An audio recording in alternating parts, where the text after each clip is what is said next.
Next हम start करेंगे question number 10। Question number 10 है if universal set is equal to x such that x belongs to set of natural numbers and x is less than और equal to 15। हमें universal set given है कि हमने natural numbers के set में से values लेनी है जो कि 15 से कम हो, यानी 15 से छोटी हो या 15 के इक्वल हो। तो सेट ऑफ नेचुरल नंबर क्योंकि 1 से स्टार्ट होता है इसलिए हम अपनी वैल्यूज 1 से शुरू करेंगे। 1 2 3 4 5 6 7 8 9 10 11 12 13 14 एंड 15। तो इस सेट के अंदर जो मैंने वैल्यूज प्लेस की हैं वो सारे के सारे नेचुरल नंबर हैं और नेचुरल नंबर 1 से लेकर 15 तक ही हैं क्योंकि यहाँ पे गिवन था कि या तो 15 से छोटी वैल्यूज हों और या फिर एक वैल्यू 15 के इक्वल हो जाए। नेक्स्ट हमने x एक सेट क्रिएट करना है, कैपिटल X। इसके अंदर हमने x such that x belongs to prime number, हमने प्राइम नंबर्स रखने हैं और यहाँ पे हमें एक रेंज गिवन है 2 से लेकर 15 तक के दरमियान के नंबर। कंडीशन गिवन है 2 is less then x is less then 15। इस सिंबल का मतलब होता है जब दो जगह आपको लेस नजर आ जाए या दो जगह ग्रेटर इस तरह से लिखा हुआ नजर आ जाए किसी वेरिएबल के लेफ्ट और राइट पे, तो इसका मतलब होगा बिटवीन। इसका मतलब है आपने 2 और 15 के बीच में आने वाले प्राइम नंबर सेलेक्ट करने हैं। तो 2 और 15 के बीच में आने वाले प्राइम नंबर्स में 2 तो इंक्लूड नहीं होगा क्योंकि बिटवीन आ रहा है, यहाँ इक्वालिटी नहीं है इसलिए हम 2 को शामिल नहीं कर रहे। हमने 2 और 15 के दरमियान वाले नंबर सेलेक्ट करने हैं। प्राइम नंबर वो नंबर्स होते हैं जिन पे दो टेबल जाते हैं, एक 1 का और एक उस नंबर का अपना। तो सबसे पहले हमने 3 सेलेक्ट कर लिया क्योंकि 3 पे दो टेबल जाते थे, एक 1 का और एक 3 का अपना। नेक्स्ट हमारे पास इसी सेट में से 5 सेलेक्ट हो जाएगा क्योंकि 5 भी एक प्राइम नंबर है। इस पे दो ही टेबल जाएंगे, एक 1 का टेबल और एक 5 का अपना। इसी तरह से 7 सेलेक्ट हो जाएगा। याद रखें हमने सारे एलिमेंट्स यूनिवर्सल सेट में से चूज करने थे और ये रेंज हमें इसलिए गिवन थी ताकि हमें आइडिया हो सके कि हमने प्राइम नंबर कहाँ से कहाँ तक लेने हैं। तो 2 और 15 के दरमियान वाले प्राइम नंबर हम लेंगे। इसके बाद हमारे पास नेक्स्ट प्राइम नंबर 11 है। 8 प्राइम नंबर नहीं है क्योंकि इस पे 2 से ज्यादा टेबल जाते हैं, 9 पे भी 2 से ज्यादा टेबल जाते हैं, 10 पे भी 2 से ज्यादा टेबल जाते हैं, तो ये सारे प्राइम नंबर नहीं है। 11 हमारे पास प्राइम नंबर है और उसके बाद हमारे पास 13 प्राइम नंबर है। यहाँ पे हो जाएगी हमारी ब्रैकेट क्लोज। तो ये हमने फाइंड कर लिया कैपिटल एक्स सेट की वैल्यूज। इसी तरह से हम कैपिटल वाई सेट भी जनरेट कर सकते हैं। कैपिटल वाई सेट के अंदर हमें गिवन है कि आप होल नंबर्स ले लें और ऐसे होल नंबर्स ले लें जो या तो 10 से कम हो या 10 के इक्वल हो। तो वैसे तो सेट ऑफ होल नंबर 0 से स्टार्ट होता है, लेकिन मैंने आपसे कहा था कि हमने सिलेक्शन यूनिवर्सल में से करनी होती है, तो यूनिवर्सल के पास तो 0 नहीं है इसलिए हम यहाँ 0 सेलेक्ट नहीं कर सकते। हम 1 से सिलेक्शन शुरू करेंगे क्योंकि 1 एक होल नंबर है। इसी तरह से 2 भी एक होल नंबर है, 3 भी एक होल नंबर है, 4 होल नंबर है, 5 भी है, 6 7 8 9 और हम 10 तक चले जाएंगे क्योंकि हमारी कंडीशन में लिखा हुआ था कि वो होल नंबर सेलेक्ट करें जो 10 की से छोटे हों या 10 के इक्वल हों। तो ये हमने सेट y भी सिलेक्ट कर लिया। अब हम जाएंगे फर्स्ट पार्ट की कैलकुलेशन में, that is x union y। इस क्वेश्चन के अंदर हमने x और y का यूनियन लेना था। x सेट की वैल्यूज प्लेस कर दें, दैट इज 3 5 7 11 एंड 13 और इसका मुझे यूनियन लेना है। y सेट की वैल्यूज रख लें। y सेट था हमारे पास 1 2 3 4 5 6 7 8 9 एंड 10। यूनियन का मतलब होता है दोनों सेट्स के एलिमेंट्स को इकट्ठा करके लिखना। तो अगर मैं दोनों सेट्स के एलिमेंट्स को इकट्ठा लिखूंगी तो ये 1 से लेकर 10 तक तो सारे एलिमेंट्स आ जाएंगे। 1 2 देखें 3 2 टाइम्स आ रहा है लेकिन हम 1 टाइम ही लिखेंगे क्योंकि सेट में एलिमेंट रिपीट नहीं होता। फिर 4 आ रहा है हमारे पास, फिर 5 इसके पास भी आ रहा है और 5 यहाँ पे भी आ रहा है, लेकिन हम 5 को भी 1 टाइम लिखेंगे, 6 लिखेंगे, 7 लिखेंगे, 8 लिखेंगे, 9 लिखेंगे, 10 लिखेंगे। उसके अलावा ये 11 और 13 भी आ रहे हैं, सो 11 और 13 भी हो जाएगा। तो अब अगर हम ओवरऑल देखें तो हमने दोनों सेट्स के एलिमेंट्स को यहाँ पे इकट्ठा कर दिया। तो ये है हमारे पास पार्ट 1 का आंसर। नेक्स्ट हम क्वेश्चन नंबर 10 का सेकंड पार्ट करके देखते हैं। इसमें भी यूनिवर्सल सेट की हम वही वैल्यूज रखेंगे जो हमने पार्ट 1 में रखी थी, क्योंकि यूनिवर्सल सेट हमें गिवन था कि सेट ऑफ नेचुरल नंबर में से आप एलिमेंट लेंगे जो कि 15 से कम होंगे या 15 के इक्वल होंगे। इसी तरह एक्स सेट हमने बनाया था, ऐसे एलिमेंट्स या ऐसे प्राइम नंबर लिए थे जो 2 और 15 के दरमियान में होंगे। और वाई एक ऐसा सेट रखा था जिसमें होल नंबर्स रखे थे जो 10 से कम हों। और होल नंबर्स में हमने 0 शामिल इसलिए नहीं किया था कि जो भी सेट क्रिएट किया जाता है वो यूनिवर्सल सेट के एलिमेंट्स में से क्रिएट किया जाता है। तो क्योंकि यूनिवर्सल सेट के पास 0 नहीं था तो हमने इस सेट को 0 से स्टार्ट इसलिए नहीं किया, हमने 1 से लेकर 10 तक एलिमेंट्स रखे थे। सेकेंड पार्ट में हमने कैलकुलेट करना है x इंटरसेक्शन y। तो x का सेट हमने रेडी किया हुआ है। x सेट में आ रहा है हमारे पास 3, 5, 7, 11 और 13। हम इसका इंटरसेक्शन लेंगे यानी कॉमन एलिमेंट्स देखेंगे y सेट के साथ, जिसके एलिमेंट्स हैं 1, 2, 3, 4, 5, 6, 7, 8, 9, 10। इंटरसेक्शन का मतलब होता है कि आप कॉमन एलिमेंट्स देखते जाएं। कॉमन एलिमेंट्स में अगर देखा जाए तो हमारे पास ये जो 3 है ये दोनों जगह प्रेजेंट है, यानी सेट में दोनों सेट्स में कॉमन है। 5 भी कॉमन है, 7 भी कॉमन है, यानी दोनों सेट्स में प्रेजेंट है, और बस इसके अलावा कोई एलिमेंट दोनों सेट्स में प्रेजेंट नहीं है। सो इन दोनों सेट्स के हमारे पास कॉमन एलिमेंट्स आ रहे हैं 3, 5 एंड 7, और यही इस पार्ट का आंसर है। नेक्स्ट हम सॉल्व करेंगे क्वेश्चन नंबर 10 का थर्ड पार्ट। थर्ड पार्ट में हमारे पास वही यूनिवर्सल सेट है, वही एक्स सेट है, वही वाई सेट है जो हमने फर्स्ट 2 पार्ट्स में यूज किया है, लेकिन थर्ड पार्ट में हमने कैलकुलेशन करनी है x complement intersection y complement की। तो सबसे पहले हम एक्स कॉम्प्लीमेंट और वाई कॉम्प्लीमेंट कैलकुलेट करेंगे। So first we find x complement, और एक्स कॉम्प्लीमेंट के लिए फॉर्मूला होगा universal set minus x. Universal set है हमारे पास 1, 2, 3 अप टू 15, और इसमें से मैं माइनस करूंगी एक्स सेट जिसकी वैल्यूज हैं 3, 5, 7, 11 और 13। सब्ट्रैक्शन का मतलब होता है सेम एलिमेंट्स को क्रॉस आउट करते जाएं। इस सेट के पास 3 है, यहाँ पे भी 3 है। इस सेट के पास आगे चल के 5 आएगा, वो इस 5 से क्रॉस आउट होगा। इसी सेट में आगे चल के 7 आएगा, वो इस 7 से क्रॉस आउट होगा। इसी सेट में आगे चल के 11 आएगा, वो 11 से क्रॉस आउट होगा। इसी सेट में आगे चल के 13 आएगा, वो 13 से क्रॉस आउट हो जाएगा। तो हमारे फर्स्ट सेट के पास एलिमेंट्स बचेंगे 1, 2, क्योंकि 3 क्रॉस आउट हुआ है तो 4 बचा होगा, 5 क्रॉस आउट हुआ है तो 6 बचा होगा, 7 क्रॉस आउट हुआ है तो 8 बचा है, फिर 9 भी बचा होगा, 10 भी बचा होगा, 11 क्रॉस आउट हुआ है तो 12 बचा होगा, 13 क्रॉस आउट हुआ है तो 14 बचा है, और साथ में 15 भी बचा है। अब हम कैलकुलेट करेंगे y कॉम्प्लीमेंट, और y कॉम्प्लीमेंट का फॉर्मूला होगा universal set minus y। Universal set की वैल्यूज हैं हमारे पास 1, 2, 3 अप टू 15। इसमें से हम माइनस करेंगे सेट y जिसकी वैल्यूज हैं हमारे पास 1 से लेकर 10 तक। सो 1, 2, 3 अप टू 10। सब्ट्रैक्शन में अगेन जो सेम एलिमेंट्स हैं वो हम क्रॉस आउट करते जाएंगे। तो यहाँ से 1, 1 से क्रॉस होगा, 2, 2 से क्रॉस होगा, 3, 3 से क्रॉस होगा। इसी तरह ये इस सेट का 4 इस सेट के 4 से क्रॉस आउट होगा, 5, 5 से क्रॉस आउट होगा, 6, 6 से क्रॉस आउट होगा, 7, 7 से, 8, 8 से, 9, 9 से और 10, 10 से क्रॉस आउट हो जाएगा। अब हमारे फर्स्ट सेट के पास क्या बचा होगा, एक 11 बचा होगा, एक 12 बचा होगा, एक 13, 14 और 15 बचा होगा। लास्टली हमने दोनों सेट्स की इंटरसेक्शन फाइंड करनी थी। So finally we are calculating x complement intersection y complement, और इंटरसेक्शन का मतलब है कि हमने सेम एलिमेंट्स या कॉमन एलिमेंट्स देखने हैं। सो एक्स कॉम्प्लीमेंट के आंसर में हमारे पास आ रहा है 1, 2, 4, 6, 8, 9, 10, 12,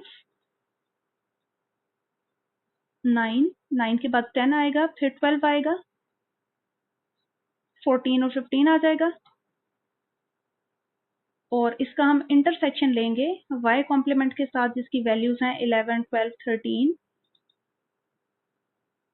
14 और 15। इंटरसेक्शन का मतलब कॉमन एलिमेंट्स है, तो कॉमन एलिमेंट्स देख लेते हैं। हमारे इन दोनों सेट्स में एक तो 12 कॉमन आ रहा है, 12 के अलावा 14 कॉमन आ रहा है, और 15 भी कॉमन आ रहा है। तो इसका मतलब है कि हमारे x complement intersection y complement का आंसर बन रहा है 12, 14 एंड 15।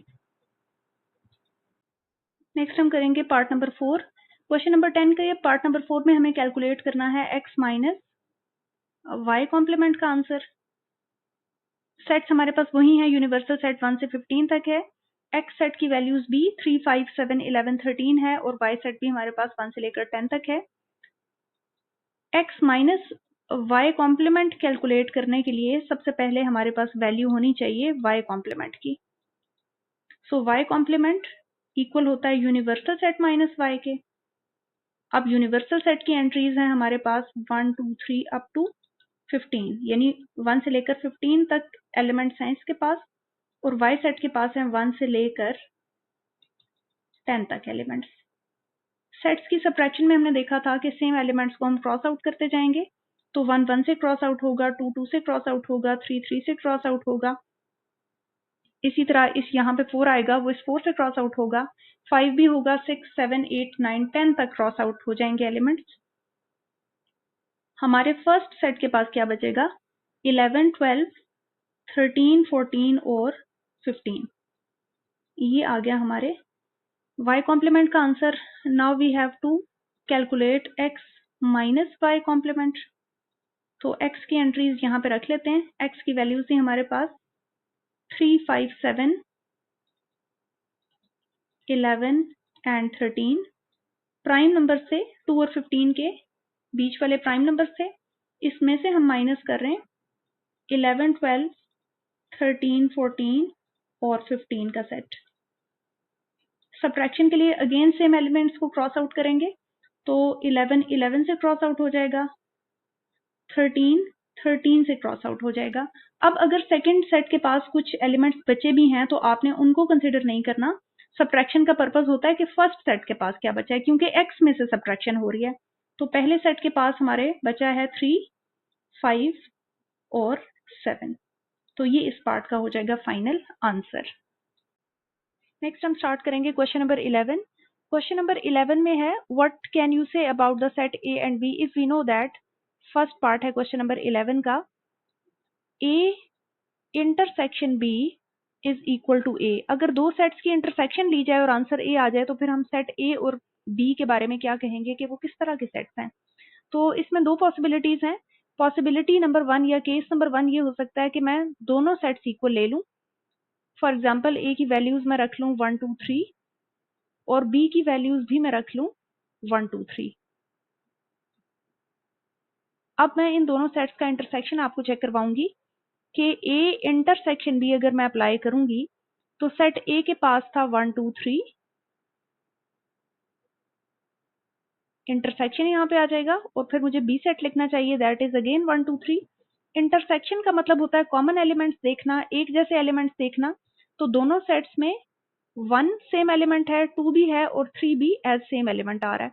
इसका मतलब है कि इंटरसेक्शन का जो मैंने आंसर निकाला वो पूरे का पूरा सेट ए को भी रिप्रेजेंट कर रहा है और बी को भी कर रहा है। तो हमारी कंडीशन के अकॉर्डिंग इंटरसेक्शन का आंसर ए को रिप्रेजेंट करना चाहिए, तो हमारी इंटरसेक्शन का आंसर ए की इक्वल आ रहा है। तो एक तो ये पॉसिबिलिटी है कि आप दोनों सेट्स को इक्वल ले लें, और केस नंबर 2 से यही वाला आंसर दोबारा आ सकता है अगर मैं बी सुपर सेट ले लूं।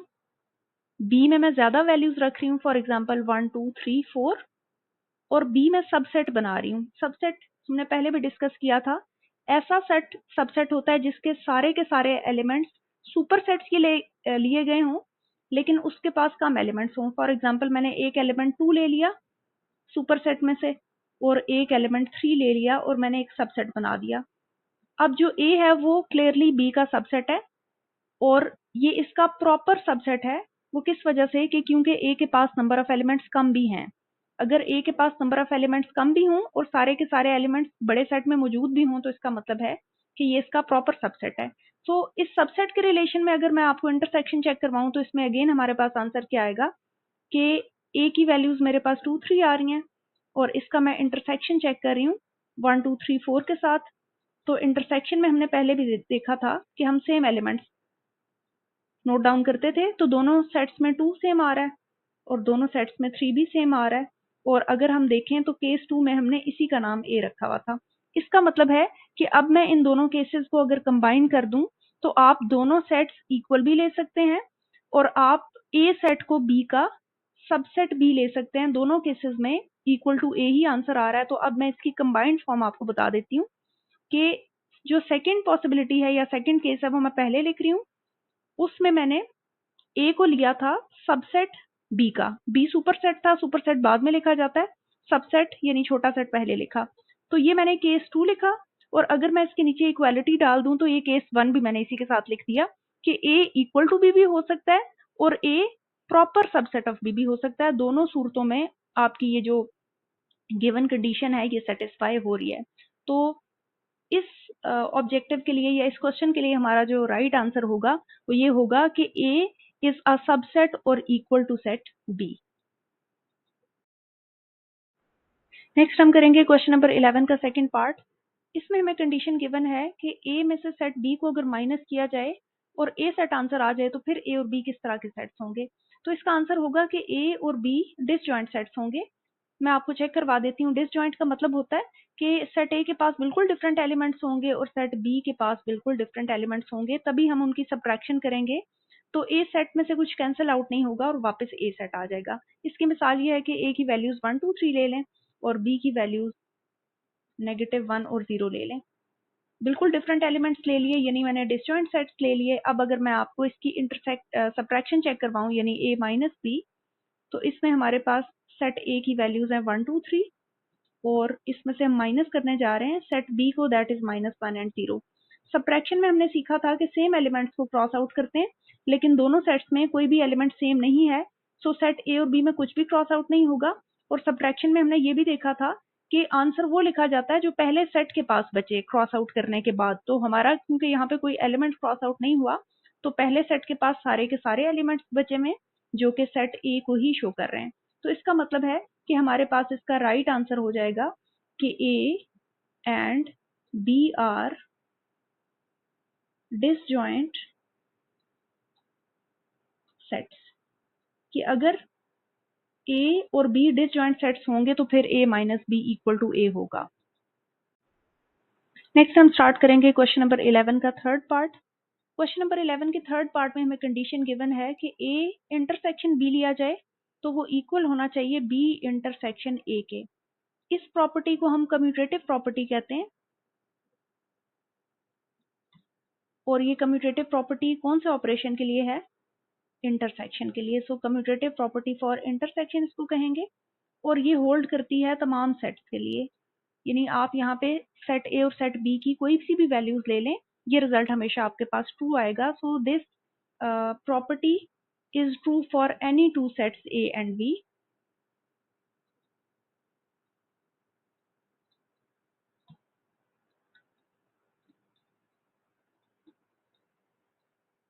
चाहे उनका कोई भी रिलेशन हो, वो आपस में इक्वल सेट्स हों, सबसेट्स हों या बिल्कुल डिसजॉइंट सेट्स हों, यानी एक की एंट्रीज बिल्कुल दूसरे से डिफरेंट हों, तमाम केसेस में ये क्राइटेरिया फुलफिल होगा। सो ये बात सेटिस्फाई होगी या ये बात फुलफिल होगी, आप कोई से दो सेट्स ए बी ले सकते हैं। नेक्स्ट हम करेंगे क्वेश्चन नंबर 11 का part number 4, that is A minus B is equal to B minus A. ये दोनों रिजल्ट्स कब इक्वल आएंगे, यानी A माइनस बी का आंसर B माइनस ए के आंसर के इक्वल कब आ सकता है। तो अगर आप रैंडम कोई से भी दो सेट्स लेंगे तो A माइनस बी का आंसर डिफरेंट आएगा और B माइनस ए का आंसर कोई डिफरेंट एलिमेंट्स आएंगे। इसका मतलब है ये दोनों आंसर्स इक्वल नहीं होंगे अगर हम कोई से भी दो सेट्स ले लेते हैं। ये आंसर या ये कंडीशन या ये स्टेटमेंट सिर्फ और सिर्फ तब सेटिस्फाई होगी जब हम A और B दो इक्वल सेट्स रख लें। तो फॉर एग्जांपल आप A की वैल्यूज रख लें 1 2 3 और आप सेट B की भी यही वैल्यूज रख लें 1 2 3। अब आप इस प्रॉपर्टी को चेक करें, A में से B को लेस करें तो यहां मुझे सेट A पहले लिखना चाहिए, मींस 1 2 3। इसमें से मुझे B सेट को माइनस करना चाहिए, यहाँ पे लिख लेते हैं we are finding A minus B. तो हमने सब्ट्रैक्शन में देखा था कि सेम एलिमेंट्स क्रॉस आउट हो जाते हैं और पहले सेट के पास जो कुछ बचा होता है वो हमारा आंसर है। तो पहले सेट के पास कोई एलिमेंट नहीं बचा तो एम्प्टी सेट होगा हमारा आंसर। इसी तरह अगर मैं B माइनस ए चेक करूं तो B माइनस ए में B का सेट मुझे पहले लिखना चाहिए जो कि है 1 2 3 और इसमें से मुझे माइनस करना चाहिए A set, that is again 1 2 3। Subtraction में सेम एलिमेंट्स को क्रॉस आउट करेंगे और देखेंगे कि फर्स्ट सेट के पास क्या बचा। तो फर्स्ट सेट के पास अगेन कोई एलिमेंट नहीं है, so this is again an empty set. इसका मतलब है कि चाहे आप A माइनस बी करें चाहे B माइनस ए करें, दोनों सूरतों में आपके पास इक्वल आंसर आया है। और ये कब पॉसिबल हुआ, ये सिर्फ तभी पॉसिबल होगा जब आप दोनों सेट्स को इक्वल रखेंगे। So when we take A and B equal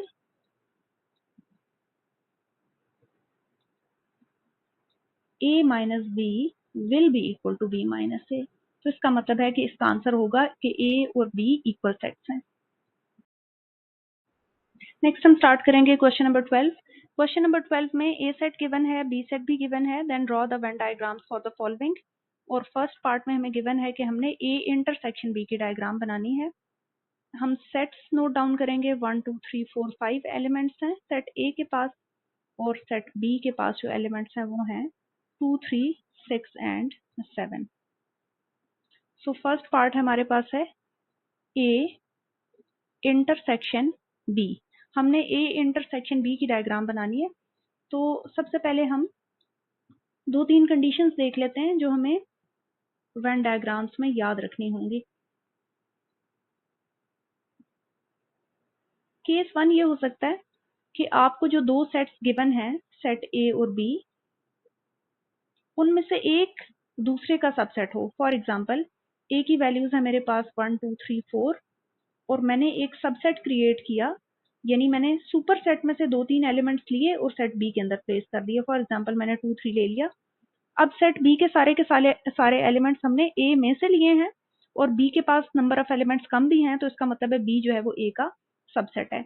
तो अगर तो आपके पास जो सेट्स हैं उनमें सबसेट्स का रिलेशन हुआ, तो आप लोग एक सेट के अंदर दूसरा सेट ड्रॉ करेंगे। वो कैसे होगा कि यहाँ पे सुपर सेट आप बाहर रखेंगे, दैट इज A, और सबसेट को आप उसके अंदर ड्रॉ करेंगे, लेकिन फिल पहले आप सबसेट को करेंगे। तो सबसेट के एलिमेंट्स हैं 2 3, कॉमा यहाँ नहीं हम रखेंगे, 2 3 एलिमेंट्स मैंने फिल कर दिए, ये है हमारा सेट B। अब हमारा सेट A क्रिएट होगा, तो सेट A के पास है 1 2 3 4। अब ये सारे का सारा सर्कल क्योंकि सेट A का है, तो 2 3 तो ऑलरेडी आ चुके हैं सर्कल में, मैं 2 3 दोबारा नहीं लिखूंगी, यहाँ पे मेरे पास 1 2 आ जाएगा। सो ये मेरे पास सेट A B का रिलेशन बन जाएगा, या इसकी वेन डायग्राम बन जाएगी, अगर मेरे पास जो सबसेट्स हैं या जो मेरे पास सेट्स हैं वो आपस में सबसेट शो कर रहे हैं, या आपस में सबसेट्स का रिलेशन है, ये उस सूरत में होगा। केस 2 क्या हो सकता है? केस 2 ये हो सकता है कि आपके जो गिवन सेट्स हैं उनमें ओवरलैपिंग रिलेशन हो। फॉर एग्जांपल, A की वैल्यूज हैं A B C, और जो सेट B है वो इसका सबसेट नहीं है, लेकिन इसके कुछ कुछ एलिमेंट्स इसके साथ मैच कर रहे हैं। तो जब कुछ एलिमेंट्स मैच कर जाएं, जैसे देखें इसके पास, दोनों सेट्स के पास B और दोनों सेट्स के पास C सेम आ रहा है, इसका मतलब है कुछ कुछ एलिमेंट्स तो मैच कर रहे हैं और कुछ मैच नहीं भी कर रहे, तो ये आपस में ओवरलैपिंग सेट्स हैं। तो जब आपके क्वेश्चन में ओवरलैपिंग्स की डायग्राम बनाने के लिए आती है, तो उसके लिए आप एक रेक्टेंगल ड्रॉ करोगे।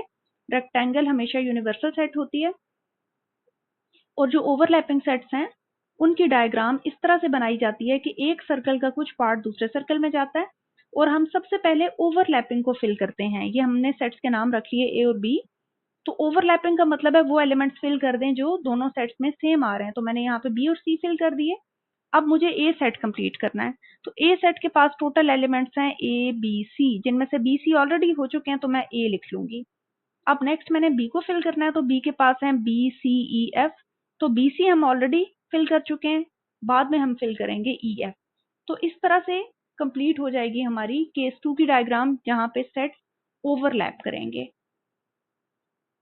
यहाँ पे हम लिख सकते हैं ओवरलैपिंग सेट्स। और इससे पहले जो केस हमने डिस्कस किया है वो थे सबसेट्स, यानी जो एक सेट था वो दूसरे का सबसेट था। अब यहाँ पे एक थर्ड केस भी हम बना सकते हैं। थर्ड केस में क्या हो जाएगा कि आपके पास जो A सेट है और जो B सेट है उनमें कोई भी रिलेशन नहीं है, यानी वो डिसजॉइंट सेट्स हैं। तो केस 3 की डायग्राम अगर आपके पेपर में डिसजॉइंट सेट्स आते हैं, तो आपने उनकी डायग्राम कैसे बनानी है ये भी देख लेते हैं। A सेट के पास फॉर एग्जांपल एलिमेंट्स हैं 1 2 3, और B सेट के पास एलिमेंट्स हैं A B C। इसकी हेडिंग में मुझे क्या लिखना चाहिए? Disjoint sets. अब डिसजॉइंट सेट्स की डायग्राम कैसे बनेगी? अगेन आपने एक रेक्टेंगल ड्रॉ करनी है। रेक्टेंगल हमारा यूनिवर्सल सेट होगा, और क्योंकि सेट्स डिसजॉइंट हैं, यानी ना तो आपस में ओवरलैप कर रहे हैं ना एक दूसरे के सबसेट्स हैं, तो इसका मतलब है कि एक एक सेट का सर्कल जो है वो बी सेट से बिल्कुल आपने सेपरेट ड्रॉ करना है। एक ही फिलिंग कर लें, 1 2 3 कॉमास प्लेस करने की जरूरत नहीं है, और बी सेट अलग से ड्रॉ कर लें, ए बी सी। तो ये एक ब्रीफ सा इंट्रोडक्शन था कि अगर आपके पास डिफरेंट तरह के सेट्स आते हैं तो उनकी डायग्राम्स कैसे बनती है। इन डायग्राम्स में मैंने आपको यूनियन और इंटरसेक्शन मार्क करके नहीं बताए, ओवरऑल मैंने आपको एक पॉइंट ऑफ व्यू बता दिया है कि जब हमारे पास सबसेट्स का रिलेशन होगा तो सर्कल के अंदर सर्कल बनेगा, यानी सबसेट वाला जो सर्कल है वो अंदर बनेगा और सुपर सेट बाहर बनेगा। इसी तरह अगर सेट्स ओवरलैपिंग हुए, यानी कुछ कुछ एलिमेंट्स सेम हुए या कॉमन हुए, तो हम एक सर्कल का कुछ पार्ट दूसरे सर्कल के अंदर ड्रॉ करेंगे और सबसे पहले फिलिंग हम करेंगे ओवरलैपिंग पार्ट की, जैसे यहाँ पे भी हमने फिलिंग पहले की थी अंदर वाले सर्कल की। तीसरा केस ये या तीसरी पॉसिबिलिटी ये हो सकती है कि सेट्स हमें डिसजॉइंट मिल जाएं। डिसजॉइंट सेट्स में क्या होता है कि आपके दोनों सेट्स के एलिमेंट्स बिल्कुल डिफरेंट होते हैं। अब चाहे इन सेट्स का यूनियन फाइंड करने के लिए आए या इंटरसेक्शन फाइंड करने के लिए आए, आप लोगों ने बेसिक डायग्राम में इन दोनों को सेपरेट ही रखना है। सो अब हम करके देखते हैं क्वेश्चन नंबर 12 का फर्स्ट पार्ट, इसकी वेन डायग्राम ड्रॉ करके देखते हैं। तो सबसे पहले अपने सेट्स का रिलेशन देख लें। हमारे सेट में जो सेट बी है वो ए का सबसेट नहीं है, क्योंकि कुछ एलिमेंट तो मैच कर रहे हैं लेकिन कुछ एलिमेंट मैच नहीं भी कर रहे। तो सबसे पहले देख लेते हैं कौन कौन से एलिमेंट्स इनमें मैच कर रहे हैं या सेम आ रहे हैं या कॉमन आ रहे हैं। तो ये दो एलिमेंट्स हमें ऐसे मिले जो दोनों सेट्स में आ रहे हैं। इसका मतलब है कि जब कुछ कुछ एलिमेंट्स हमें सेम मिले और कुछ कुछ दोनों सेट्स में डिफरेंट मिले तो ये ओवरलैपिंग सेट्स होते हैं। तो हमें बेसिक डायग्राम्स केस नंबर 2 के मुताबिक बनानी चाहिए, यानी सेट्स को ओवरलैप करवाना चाहिए। ओवरलैपिंग सेट्स में एक सेट का कुछ पार्ट दूसरे सेट के अंदर जाएगा, जैसा कि इस तरीके से। सेट्स के नाम रख लें ए और बी, और सबसे पहले हम कौन सा पार्ट फिल करेंगे जो ओवरलैप कर रहा है, मींस जो कॉमन है। तो दोनों सेट्स के जो कॉमन एलिमेंट्स है वो यहाँ पे हमने फिल कर दिए।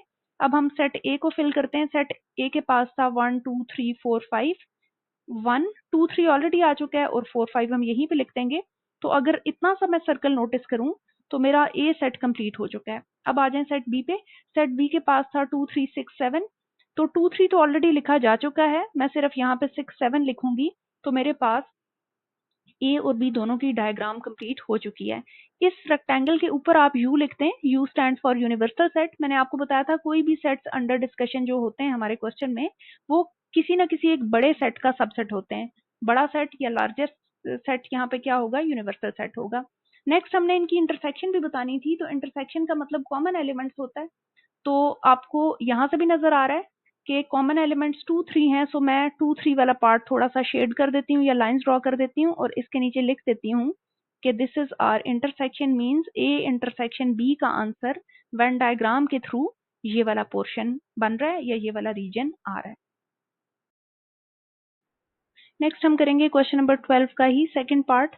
अगेन इसमें जो हमारे पास सेट्स गिवन है, तो ए सेट में वैल्यूज हैं 1 2 3 4 5, और जो बी सेट में वैल्यूज हैं वो हैं 2 3 6 एंड 7। सबसे पहले अगर सेट्स का आपस में रिलेशन देखा जाए तो हमारे पास 2 कॉमन एलिमेंट आ रहा है और 3 भी कॉमन एलिमेंट आ रहा है, यानी 2 और 3 ऐसे नंबर्स हैं जो सेट ए में भी प्रेजेंट हैं और सेट बी में भी प्रेजेंट हैं। तो हमने ओवरऑल जब पिछले पार्ट में डिस्कस किया था, मैंने आपको 3 केसेस बताए थे कि 3 तरह की वेन डायग्राम्स बन सकती हैं। तो उसमें मैंने केस नंबर 2 आपको बताया था कि जब दोनों के आपके पास जो सेट्स हैं उनमें कुछ कुछ एलिमेंट्स सेम हों और कुछ कुछ एलिमेंट्स डिफरेंट हों, तो इसका मतलब है कि सेट्स ओवरलैप कर रहे हैं। तो आपको ओवरलैपिंग डायग्राम की तरफ जाना चाहिए। तो सबसे पहले हम एक रेक्टेंगल ड्रॉ कर लेते हैं। रेक्टेंगल यूनिवर्सल सेट है। जितने भी सेट्स अंडर डिस्कशन होते हैं वो किसी ना किसी बड़े सेट का सबसेट होते हैं और बड़ा सेट नॉर्मली यूनिवर्सल सेट होता है। तो रेक्टेंगल के बाहर हमने यू लिखा। सेट्स क्योंकि ओवरलैप करवाने थे तो एक सर्कल का कुछ पार्ट दूसरे सर्कल के अंदर जाएगा।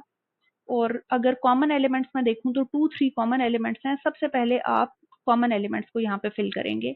अब ये होगा हमारा ए सेट और ये होगा बी सेट। ए सेट के पास था 1 2 3 4 5, 1 2 3 ऑलरेडी आ चुका है, 4 5 यहाँ पे आ जाएगा। इसी तरह जो बी सेट है उसके पास 2 3 6 7 एलिमेंट्स थे, 2 3 तो ऑलरेडी आ चुके हैं, 6 7 हम यहाँ पे लिख देंगे। अब क्योंकि हमारे जो क्वेश्चन था, क्वेश्चन के अंदर यूनियन फाइंड करने को कहा गया था कि वेन डायग्राम के through A union B calculate करके दिखाएं। तो ए यूनियन बी का मतलब होगा कि ए और बी के एलिमेंट्स को इकट्ठा करना, कंबाइन करना, और अगर हम डायग्राम में देखेंगे तो मुझे ए यूनियन बी को जब मैं दोनों सेट्स के एलिमेंट्स को इकट्ठा करूंगी तो ये सारे ही एलिमेंट्स उसमें आ जाएंगे। आप बेशक यहाँ से बेसिक सेट्स लेके देख लें, तो जब आप इन दोनों की यूनियन करोगे तो 1 भी आएगा। 2 दो दफा आ रहा है लेकिन हम 2 को एक ही दफा कंसिडर करेंगे क्योंकि सेट में एलिमेंट रिपीट नहीं होता।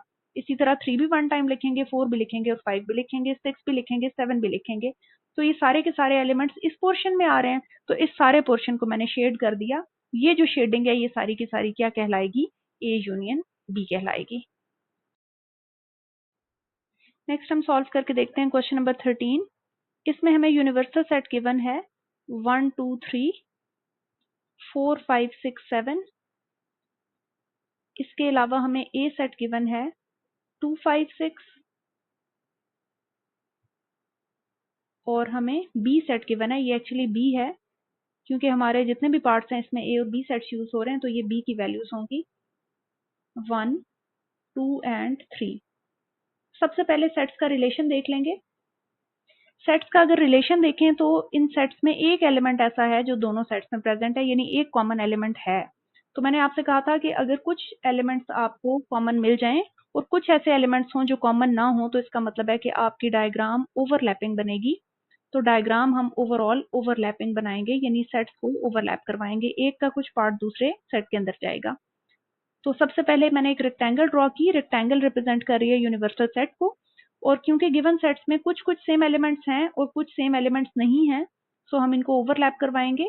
और सबसे पहले पोर्शन कौन सा फिल करेंगे? ओवरलैपिंग पोर्शन ही फिल करेंगे, और हमारे ओवरलैपिंग के अंदर आ जाएगा जस्ट 2। एक ही एलिमेंट है जो दोनों में सेम आ रहा है। अब हम फिलिंग करते हैं ए की। ए के पास है 2 5 6, 2 ऑलरेडी हम लिख चुके हैं, 5 6 यहाँ पे आ जाएगा। बी सेट के पास था 1 2 3, 2 ऑलरेडी लिखा जा चुका है, सो 1 3 यहाँ पे आ जाएगा। अब हम आ जाएंगे यूनिवर्सल सेट पे। यूनिवर्सल सेट के पास 1 आ रहा है जो कि ऑलरेडी मैं लिख चुकी हूँ। यूनिवर्सल सेट के पास 2 भी आ रहा है, वो भी लिख चुकी हूँ। 3 भी आ रहा है, वो भी लिख चुकी हूँ। 4 यूनिवर्सल के पास है लेकिन यहाँ कहीं नहीं है, तो इसका मतलब है 4 आप इस रेक्टेंगल में कहीं पे भी लिख सकते हैं। सो 4 मैं यहाँ पे लिख रही हूँ। उसके बाद 5 हमारे पास है, 5 लिखा जा चुका है, 6 भी लिखा जा चुका है, लेकिन 7 मिसिंग है, तो 7 भी हम एनीवेयर इन द रेक्टेंगल लिख सकते हैं। सो ये मैंने डायग्राम बना दी ए यूनियन बी की। और अगर आप इसको शेड करना चाहें या किस लाइन से शो करना चाहें तो ए यूनियन बी में क्या कुछ आएगा, जब मैं ए और बी के एलिमेंट्स को इकट्ठा करूंगी तो टोटल जो एलिमेंट्स आएंगे वो होंगे 1 2 3 5 6। 2 दो दफा आ रहा है लेकिन आप रिपीट नहीं करेंगे, आंसर आ जाएगा 1 2 3 5 6। और 1 2 3 5 6 मेरा इसी पोर्शन में आ रहा है, इसका मतलब है ए यूनियन बी का आंसर हो जाएगा ये सारे का सारा। यूनियन का मतलब होता है कि ए और बी सेट्स में जो कुछ आ रहा है आप सब में लाइनिंग ऐड कर दें, या अगर आप शेड करना चाहें तो आप इस पूरे पोर्शन को शेड कर दें, तो ये हो जाएगा हमारा पार्ट 1 का आंसर। नेक्स्ट हम करेंगे सेकंड पार्ट। सेकंड पार्ट में हमें वेन डायग्राम के थ्रू शो करना है ए इंटरसेक्शन बी को। अगेन सेट्स का रिलेशन देखा जाए तो दोनों सेट में एक एलिमेंट ऐसा है जो कॉमन आ रहा है, इसका मतलब है कि डायग्राम ओवरलैप करेगी, दोनों सेट्स ओवरलैप करेंगे। सो सबसे पहले एक रेक्टेंगल ड्रॉ करते हैं, और इस रेक्टेंगल के अंदर हम 2 सर्कल ड्रॉ करेंगे जो ओवरलैप करेंगे ए एंड बी। सबसे पहले ओवरलैपिंग पोर्शन को फिल करें, तो क्योंकि हमारा कॉमन एलिमेंट 2 है तो यहाँ पे 2 आ जाएगा। अब हम ए सेट को फिल करते हैं। ए सेट के पास है 2 5 6, 2 ऑलरेडी लिखा जा चुका है, 5 6 यहाँ पे आ जाएगा। और इसी तरह बी सेट के पास था 1 2 3, 2 ऑलरेडी लिखा जा चुका है, सो 1 और 3 यहाँ पे आ जाएंगे। इस तरह से हमारे ए और बी के एलिमेंट्स तो कंप्लीट हो गए। इस रेक्टेंगल के बाहर आप यू लिखा करें, you stand for universal set. Universal के पास एलिमेंट्स थे 1 2 3, 1 2 3 लिखे जा चुके हैं। इसी तरह 4 था, 4 हमें यहाँ पे कहीं लिखा हुआ नजर नहीं आ रहा, सो 4 आप इस रेक्टेंगल में कहीं पे भी लिख सकते हैं। फिर 5 आ रहा है, 5 हमें इस रेक्टेंगल के अंदर नजर आ रहा है, 6 भी नजर आ रहा है। अगेन 7 मिसिंग है, तो 7 आप रेक्टेंगल में कहीं पे भी लिख सकते हैं। अब ए इंटरसेक्शन बी का मतलब था कि ए और बी में कॉमन एलिमेंट्स देखे जाएं, तो ए और बी में कॉमन एलिमेंट एक ही है, दैट इज 2। और वो कौन से पोर्शन में आ रहा है? वो इस ओवरलैपिंग पोर्शन में आ रहा है। तो इसका मतलब है कि आपकी ए इंटरसेक्शन बी की जो डायग्राम है वो इस पोर्शन को शो करेगी जिसके अंदर हमने 2 लिखा था। तो ए इंटरसेक्शन बी का पोर्शन मैंने हाईलाइट कर दिया है, this is A intersection B. Next हम करेंगे क्वेश्चन नंबर 13 का third part. That is A complement. सबसे पहले बेसिक डायग्राम अगर देखी जाए तो सेट्स का रिलेशन देखना पड़ेगा। सेट्स में एक एलिमेंट ऐसा है जो कॉमन आ रहा है, इसका मतलब है कि डायग्राम ओवरलैपिंग बनानी पड़ेगी। सो सबसे पहले एक रेक्टेंगल ड्रॉ कर लें जो यूनिवर्सल सेट को शो करेगी, और आप सेट्स को ओवरलैप करवाएंगे क्योंकि इस सेट्स में कुछ कुछ एलिमेंट सेम है लेकिन कुछ डिफरेंट भी हैं। तो जब कुछ एलिमेंट सेम होंगे और कुछ डिफरेंट होंगे तो डायग्राम्स ओवरलैप करेंगी। ओवरलैपिंग पोर्शन में आपने वो एलिमेंट लिखने होते हैं, यानी इस पोर्शन में वो एलिमेंट्स लिखने हैं जो दोनों सेट्स में हों। तो दोनों सेट्स में एक ही एलिमेंट है जो सेम आ रहा है, उसको मैंने यहाँ पे फिल कर दिया। अब ए सेट की फिलिंग कर लेते हैं। ए के पास था 2 5 6, 2 ऑलरेडी लिखा जा चुका है, 5 6 मैं यहाँ पे लिख रही हूँ। और बी सेट के एलिमेंट्स हैं 1 2 3, 2 ऑलरेडी लिखा जा चुका है, 1 3 मैं यहाँ पे फिल कर देती हूँ। और यूनिवर्सल सेट के पास ओवरऑल थे 1 से लेकर 7 तक एलिमेंट्स। अब हमें 1 भी यहाँ नजर आ रहा है, 2 भी नजर आ रहा है, 3 भी है, लेकिन 4 नहीं है। तो 4 आप इस रेक्टेंगल में कहीं पे भी लिख सकते हैं। अगेन फिर 5 है, 6 है, लेकिन 7 हमारे यूनिवर्सल सेट में है, लेकिन यहाँ हमें नजर नहीं आ रहा। तो 7 भी आप कहीं पे भी रेक्टेंगल में प्लेस कर सकते हैं। नेक्स्ट आपने शेड करना था या शो करना था ए कॉम्प्लीमेंट को। तो ए कॉम्प्लीमेंट का मतलब होता है द एलिमेंट्स एक्सेप्ट ए। ए के अलावा जो जो एलिमेंट्स हैं वो सारे आपने शेड करने हैं। तो ए के अलावा जो एलिमेंट्स आ रहे हैं वो कहाँ पे हैं, आप ए वाला पूरा सर्कल छोड़ देंगे और ए के अलावा जो कुछ पोर्शन आपको नजर आ रहा है आप उस सब में शेडिंग करेंगे। तो ए वाला सर्कल अगर मैं छोड़ दूं तो उसमें 2 5 6 आ रहा है। अब आपने 2 5 6 के अलावा हर जगह शेडिंग करनी है। तो देखिए मैंने 2 5 6 के अलावा हर जगह शेडिंग कर दी, क्योंकि ये 7 4 मैंने यहाँ लिखे हुए हैं। कोई और स्टूडेंट चाहे तो वो 4 7 ऊपर भी लिख सकता है या 4 यहाँ लिख सकता है, 7 इस कॉर्नर में लिख सकता है। तो उस 4 7 को कवर करने के लिए ये लाइंस मैं हर जगह पे लगा रही हूँ। तो आपने सिर्फ ए वाला सर्कल छोड़ना है क्योंकि ए का कॉम्प्लीमेंट था। ए कॉम्प्लीमेंट का मतलब था कि ए के अलावा बाकी सब कुछ शेड करें। तो ये हमारा आंसर आ रहा है जिसके अंदर 1 भी आ रहा है, 3 भी आ रहा है, 4 भी आ रहा है और 7 भी आ रहा है। नेक्स्ट हम करके देखते हैं पार्ट नंबर 4। पार्ट नंबर 4 में भी सबसे पहले हम एक रेक्टेंगल ड्रॉ करेंगे। इस रेक्टेंगल के अंदर हमने सर्कल्स ड्रॉ करने हैं। और आप लोग नोटिस कर रहे हैं कि क्योंकि बेसिक सेट्स चेंज नहीं हो रहे जो हमें गिवन थे स्टार्टिंग से, ए और बी वही चलते आ रहे हैं। तो हर सेट में मैं हर पार्ट के लिए मैं बेसिक डायग्राम एक ही बना रही हूँ। जैसे ए और बी जो सेट्स हैं उनमें एक एलिमेंट कॉमन है और बाकी डिफरेंट हैं। तो जब कुछ एलिमेंट सेम हो और कुछ डिफरेंट हो तो डायग्राम आप नोटिस कर रहे हैं कि मैं हर बार ओवरलैपिंग ही बना रही हूँ। और सबसे पहले मैं पोर्शन ओवरलैपिंग ही फिल कर रही हूँ। तो ओवरलैपिंग के अंदर आप 2 लिखते हैं, यानी वो एलिमेंट लिखते हैं जो दोनों में सेम है। ए सेट को कंप्लीट कर लेते हैं। ए के पास है 2 5 6, 2 ऑलरेडी लिखा जा चुका है, 5 6 यहाँ लिखते हैं। बी सेट के पास है 1 2 3, 2 ऑलरेडी लिखा जा चुका है, 1 3 यहाँ फिल कर लें। यूनिवर्सल सेट के पास था 1 2 3 और 1 2 3 हम लिख चुके हैं। 4 यूनिवर्सल सेट के पास था, 4 मुझे यहाँ नजर नहीं आ रहा, तो 4 आप कहीं पे भी रेक्टेंगल में लिखते हैं। 5 6 यहाँ पे लिखा हुआ नजर आ रहा है, 7 भी मिसिंग है, तो 7 भी आप रेक्टेंगल में कहीं पे भी लिख सकते हैं। अब जैसे मैंने आपको ए कॉम्प्लीमेंट के लिए बताया था कि आपने वो एलिमेंट्स फिल करने हैं या शेड करने हैं जो ए के अलावा हों। तो बी कॉम्प्लीमेंट का मतलब ये होगा कि वो एलिमेंट्स फिल करें जो कि बी के अलावा हैं, एक्सेप्ट बी। तो बी के अलावा एलिमेंट्स का मतलब है बी का पूरा सर्कल छोड़ दें। तो बी का पूरा सर्कल अगर मैं छोड़ दूं तो जो मेरे पास एलिमेंट्स शेड होने चाहिए वो हैं जी 5 6, और ये आउटसाइड द रेक्टेंगल 7 4। अगेन 7 4 में सारे का सारा 7 4 ही शेड करना था, लेकिन सारा रेक्टेंगल इसलिए शेड कर रही हूँ क्योंकि 7 4 की प्लेसिंग आप इस रेक्टेंगल में कहीं पे भी कर सकते थे। सो आपने देखा कि मैंने बी का सारा सर्कल छोड़ दिया और बाकी सब कुछ शेड कर दिया। तो ये था हमारा बी कॉम्प्लीमेंट का आंसर। नेक्स्ट हम करेंगे क्वेश्चन नंबर 13 का part number 5, that is A union B whole complement. इसके लिए बेसिक डायग्राम मैंने वही बना दिया जो हम हर पार्ट के लिए बेसिक डायग्राम यही बना रहे हैं, क्योंकि दोनों सेट्स में सेम एलिमेंट 2 आ रहा था। तो मैंने ओवरलैपिंग सेट्स बनाए हैं, 2 को मैंने ओवरलैपिंग पोर्शन में रखा है। और इसी तरह 5 6 2 ए सेट को शो कर रहा है, 1 2 3 बी सेट को शो कर रहा है। 7 और 4 हमारे सेट्स में नहीं थे लेकिन यूनिवर्सल सेट के पास थे, तो मैंने आउटसाइड द सर्कल्स इनको कहीं पे भी आप प्लेस कर सकते हैं इस रेक्टेंगल के अंदर। सो ये मैं वही डायग्राम यूज कर रही हूँ जो पिछले 4 पार्ट्स में मैंने यूज की है। शेडिंग का बार बार फर्क आ रहा है क्योंकि हर पार्ट की रिक्वायरमेंट अलग है। सो पार्ट नंबर 5 में लिखा हुआ है कि हमें शेड करना है A union B whole complement को। कॉम्प्लीमेंट का मतलब मैंने आपको बताया था एक्सेप्ट। कौन से एलिमेंट्स को शेड करें? एलिमेंट्स एक्सेप्ट, लास्ट टाइम हमने लिखा था the elements except B, B के अलावा, क्योंकि कॉम्प्लीमेंट के नीचे तब बी आ रहा था। अब कॉम्प्लीमेंट के नीचे क्या आ रहा है? A union B.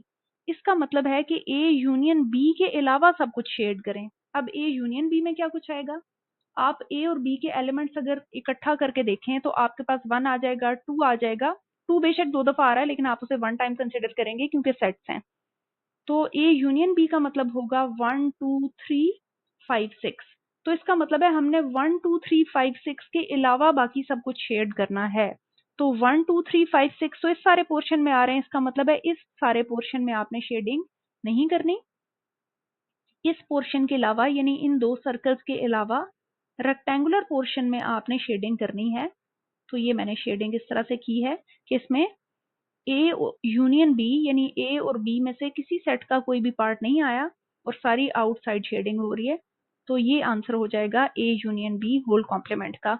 कॉम्प्लीमेंट का मतलब होता है एक्सेप्ट, और इस कॉम्प्लीमेंट के नीचे जो कुछ लिखा होता है आपने उन एलिमेंट्स को छोड़ के उसके अलावा जो कुछ होता है उसको शेड करना होता है। नेक्स्ट हम सॉल्व करेंगे क्वेश्चन नंबर 13 का part number 6। This is A complement intersection B complement. हमने ए कॉम्प्लीमेंट और बी कॉम्प्लीमेंट के कॉमन एलिमेंट्स देखने हैं। ए कॉम्प्लीमेंट का मतलब आपको पता है कि वो एलिमेंट्स शेड करेंगे जो एक्सेप्ट ए हों। एलिमेंट्स एक्सेप्ट ए, और बी कॉम्प्लीमेंट का मतलब है the elements except B. Elements except A और एलिमेंट्स एक्सेप्ट बी हमने लिख लिया। जब हम ये एलिमेंट्स फाइंड कर लेंगे तो हम तब उनकी इंटरसेक्शन फाइंड करेंगे, और इंटरसेक्शन का मतलब होता है कॉमन एलिमेंट्स। इंटरसेक्शन का मतलब होगा कॉमन एलिमेंट्स। तो 3 स्टेप्स में ये काम होगा। पहले हम ए कॉम्प्लीमेंट को शेड करते हैं, और यहाँ पे हम शो भी कर देते हैं कि ए कॉम्प्लीमेंट को हम किस तरह की शेडिंग से शो कर रहे हैं। तो फॉर एग्जांपल ए कॉम्प्लीमेंट को मैं वर्टिकल लाइन से शो कर रही हूँ। ए कॉम्प्लीमेंट का मतलब था ए के अलावा एलिमेंट्स। तो ए के अलावा कौन से एलिमेंट्स हैं? ए वाले सर्कल को छोड़ दें और उसके अलावा हर जगह आपने वर्टिकल लाइंस लगा देनी है। तो मैंने इस तरह से हर जगह वर्टिकल लाइंस लगा दी। ये मैंने ए कॉम्प्लीमेंट को शो कर दिया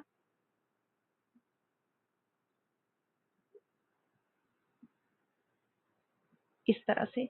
नेक्स्ट मैं बी कॉम्प्लीमेंट को शो करूंगी। अब बी कॉम्प्लीमेंट का मतलब है कि बी के अलावा एलिमेंट्स, तो बी के अलावा जो एलिमेंट्स होंगे उनको मैं हॉरिजॉन्टल लाइन से शो कर रही हूँ। तो आपका जो बी सर्कल था वो ये सर्कल था।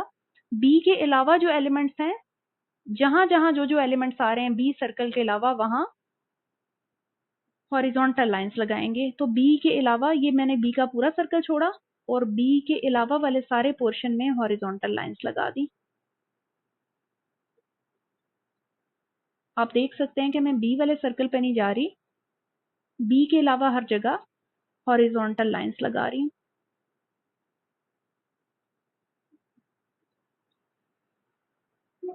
इस तरह से। अब नेक्स्ट आपने क्वेश्चन के अंदर फाइंड क्या करना था? मैंने ए कॉम्प्लीमेंट अलग से बता दिया, बी कॉम्प्लीमेंट अलग से बता दिया। अब असल चीज हमने उनके कॉमन एलिमेंट्स निकालने थे, यानी कौन से एलिमेंट्स ऐसे हैं जो ए कॉम्प्लीमेंट के पास भी हैं और कौन से एलिमेंट्स ऐसे हैं जो बी कॉम्प्लीमेंट के पास भी हैं। तो ये वो एलिमेंट्स होंगे जहां पे आपको दोनों तरह की शेडिंग नजर आ रही है, यानी जहां हॉरिजॉन्टल लाइंस भी नजर आ रही हैं और जहां पे वर्टिकल लाइंस भी नजर आ रही हैं। वो सारे के सारे पोर्शन या वो सारे का सारा रीजन ऐसा है जो जहां पे ए कॉम्प्लीमेंट और बी कॉम्प्लीमेंट के कॉमन एलिमेंट्स हैं, यानी जहां पे ए कॉम्प्लीमेंट और बी कॉम्प्लीमेंट में दोनों में कॉमन एलिमेंट्स हमारे शो हो रहे हैं। तो हम अपनी यहाँ पे एक की बनाएंगे, A complement intersection B complement, और यहाँ पे मैं लिख दूंगी कि ये वो पोर्शन है जहाँ पे हॉरिजॉन्टल लाइंस भी आ रही हैं और जहाँ पे वर्टिकल लाइंस भी आ रही हैं। तो ये आपको नजर आ रहा होगा कि इसमें 4 और 7 एलिमेंट्स आ रहे हैं, यानी अगर हम एलिमेंट्स वाइज आंसर बताएं तो इसका आंसर 4 7 है, लेकिन हमने क्योंकि डायग्राम में रहना है तो डायग्राम में आपने पहले ए कॉम्प्लीमेंट दिखाया। ए कॉम्प्लीमेंट का मतलब था कि ए के अलावा एलिमेंट्स को शेड करें। बी कॉम्प्लीमेंट का मतलब था कि बी के अलावा एलिमेंट्स को शेड करें। और A complement intersection B complement का मतलब था कि दोनों के कॉमन एलिमेंट्स बताएं। कॉमन एलिमेंट्स का मतलब था कि जहां दोनों तरह की शेडिंग मौजूद हो, हॉरिजॉन्टल लाइंस भी हों और वर्टिकल लाइंस भी हों। सो ये हमारे पास इस पार्ट का आंसर है। नेक्स्ट हम करेंगे क्वेश्चन नंबर 13 का पार्ट नंबर 7। ये है A intersection B whole complement. तो इसको हम अपनी आसानी के लिए लिख सकते हैं, कॉम्प्लीमेंट का मतलब होता है एक्सेप्ट, यानी क्या चीज शेड नहीं करनी, ए इंटरसेक्शन बी, क्योंकि कॉम्प्लीमेंट के नीचे जो कुछ आ रहा है उस सारे पोर्शन को आपने छोड़ देना है। यानी ए इंटरसेक्शन बी वाला पोर्शन छोड़ के बाकी हर जगह आपने शेडिंग करनी है। डायग्राम हम वही बेसिक डायग्राम लेके चल रहे हैं जो स्टार्ट ऑफ द क्वेश्चन पे मैंने आपको एक्सप्लेन की थी कि सेट्स में आपस में क्योंकि ओवरलैपिंग रिलेशन है, यानी कोई कोई एलिमेंट ऐसा है जो सेम है लेकिन कुछ कुछ ऐसे एलिमेंट्स हैं जो डिफरेंट भी हैं। तो सेट्स को मैंने ओवरलैपिंग ड्रॉ किया है और बाकी आपके यूनिवर्सल सेट के पास 1 से लेकर 7 तक एलिमेंट्स थे। तो 1 2 3 तो हमें नजर आ रहा था, 5 6 भी नजर आ रहा था, 7 मिसिंग था और एक 4 मिसिंग था। तो वो मैंने रेक्टेंगल में कहीं पे भी लिख दिया। आप चाहें तो 4 ऊपर लिखते हैं, 7 यहाँ पे लिखते हैं, इससे कोई फर्क नहीं पड़ेगा। मेन कॉन्सेप्ट हमने अंडरस्टैंड कर लिया है कि कॉम्प्लीमेंट का मतलब है एक्सेप्ट, और कॉम्प्लीमेंट के नीचे जो कुछ लिखा हुआ है वो है ए इंटरसेक्शन बी, यानी ए इंटरसेक्शन बी वाला पोर्शन छोड़ के उसके अलावा बाकी सब कुछ शेड करना है। तो सबसे पहले हम इंटरसेक्शन वाला पोर्शन यहाँ से देख लेते हैं है कौन सा। इंटरसेक्शन का मतलब होता है कॉमन एलिमेंट्स, और आपको पता है कि दोनों सेट में कॉमन सिर्फ एक ही एलिमेंट है। तो ये वाला जो पोर्शन है ये हमारे पास ए इंटरसेक्शन बी को शो कर रहा है। हमेशा ओवरलैपिंग सेट्स में ये जो ओवरलैपिंग पोर्शन होता है ये इंटरसेक्शन के आंसर को शो करता है। अब इस इंटरसेक्शन के आंसर के अलावा बाकी हमने सब कुछ शेड करना है। तो इसका मतलब है कि हमारी जो शेडिंग है वो इस 2 के अलावा हर पोर्शन में जानी चाहिए। सो आप चाहे यहाँ पे हॉरिजॉन्टल लाइंस लगाएं चाहे वर्टिकल लाइंस लगाएं, वो आपकी मर्जी है। सो मैंने यहाँ पे शेडिंग कर दी। शेडिंग में 1 3 ये सारे एलिमेंट्स पे जा रहे हैं, सिर्फ आपने बीच वाला 2 वाला पोर्शन छोड़ देना है। तो आप देख रहे हैं कि मैंने 2 के अलावा बाकी सारा पोर्शन शेड किया। तो मैंने ए इंटरसेक्शन बी का जो होल कॉम्प्लीमेंट है उसको शो कर दिया। आप चाहें तो यहाँ पे की भी बना सकते हैं कि ए इंटरसेक्शन बी का जो कॉम्प्लीमेंट था उसको मैंने हॉरिजॉन्टल लाइन से शो कर दिया है। नेक्स्ट हम करके देखते हैं क्वेश्चन नंबर 13 का 8th पार्ट। बेसिक डायग्राम मैंने उसी तरह से बना लिया जैसे फर्स्ट 7 पार्ट्स में बनाई थी। ए और बी ओवरलैप कर रहे हैं और हमारे पास 4 और 7 जो था वो यूनिवर्सल सेट में आउटसाइड आप कहीं पे भी लिख सकते हैं। सबसे पहले ए कॉम्प्लीमेंट को यहाँ पे मैं शेड करूं तो ए कॉम्प्लीमेंट के लिए एक की बनानी पड़ेगी।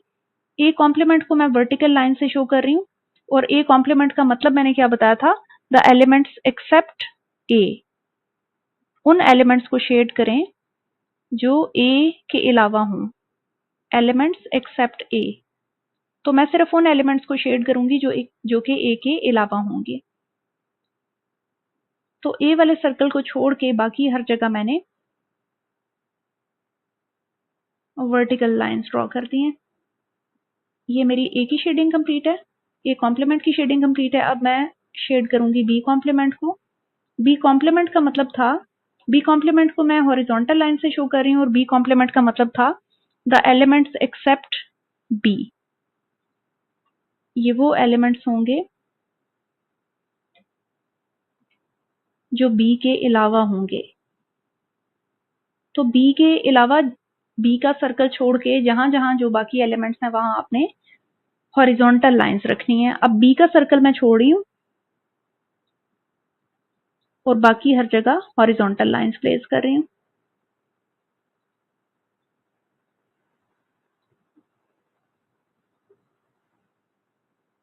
ये कुछ इस तरह से हो रहा है। बी के सर्कल के अलावा मैंने हर जगह हॉरिजॉन्टल लाइंस लगा दी।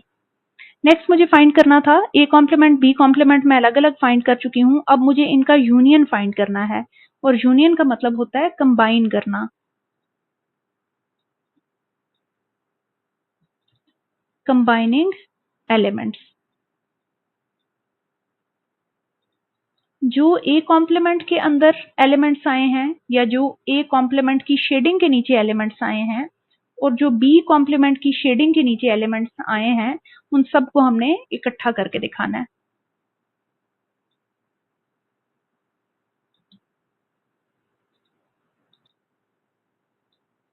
नेक्स्ट हम इन एलिमेंट्स को कंबाइन करके देख लेते हैं। यहाँ रफ स्पेस में मैं ए कॉम्प्लीमेंट लिख रही हूँ कि ए कॉम्प्लीमेंट का मतलब था कि ए के अलावा एलिमेंट्स। तो ए के अलावा क्या क्या एलिमेंट्स आ रहे थे? ए वाला पूरा सर्कल अगर छोड़ दूं तो 1 3 बच रहा था और 4 7 भी बच रहा था, यानी हमारी जो वर्टिकल लाइंस हैं उनके नीचे 1 3 4 7 आ रहा था। और इसी तरह बी कॉम्प्लीमेंट का मतलब था बी के अलावा एलिमेंट्स। तो बी का पूरा सर्कल अगर छोड़ दूं तो मेरे पास बच रहा है 5 6 7 4 और यही एलिमेंट्स हमारी हॉरिजॉन्टल लाइंस के नीचे आ रहे थे। अब क्वेश्चन के अंदर हमें ए कॉम्प्लीमेंट का यूनियन लेना है बी कॉम्प्लीमेंट के साथ। तो अगर मैं इन दोनों सेट्स के एलिमेंट्स को इकट्ठा करूं तो मेरे पास आंसर क्या आ जाता है? 1 आ जाता है, 3 आ जाता है, 4 2 दफा आ रहा है लेकिन हम 1 टाइम ही लिखेंगे क्योंकि सेट है, 5 आ जाएगा, 6 आ जाएगा और 7 आ जाएगा। तो इसका मतलब है कि फाइनल आंसर में ये 6 एलिमेंट्स मुझे शो करने हैं। तो ये 6 के 6 एलिमेंट्स मुझे जहां नजर आ रहे हैं वहां मैं एक थर्ड टाइप की शेडिंग करके दिखाऊंगी, यानी अब फाइनल आंसर मेरा होगा A complement union B complement, और उसको मैं किसी और तरह की शेडिंग से शो करूंगी। तो यहाँ पे ये जो मेरे 6 एलिमेंट्स हैं इनको मैं स्टैरिक लगा के शो कर देती हूँ। जहां जहां मुझे ये एलिमेंट्स नजर आएंगे वहां मैं स्टार लगाती जाऊंगी। तो मेरे पास टोटल कितने हैं जी? 1 3 5 6 7। ये जहां जहां एलिमेंट्स आ रहे हैं वहां पे मैं स्टार लगाती जाऊंगी। कुछ एलिमेंट्स यहाँ पे आ रहे हैं इस पोर्शन में, कुछ एलिमेंट्स यहाँ आ रहे हैं और कुछ यहाँ पे आउटसाइड आ रहे हैं। तो इसका मतलब है ये जो पोर्शन है इस ओवरलैपिंग पोर्शन के अलावा ये सारे का सारा शो कर रहा है A complement union B complement को। तो ये जो आपका वर्क था ये रफ वर्क था, ये रफ कैलकुलेशन थी, बाकी सारे का सारा आपका ये नीट पोर्शन है।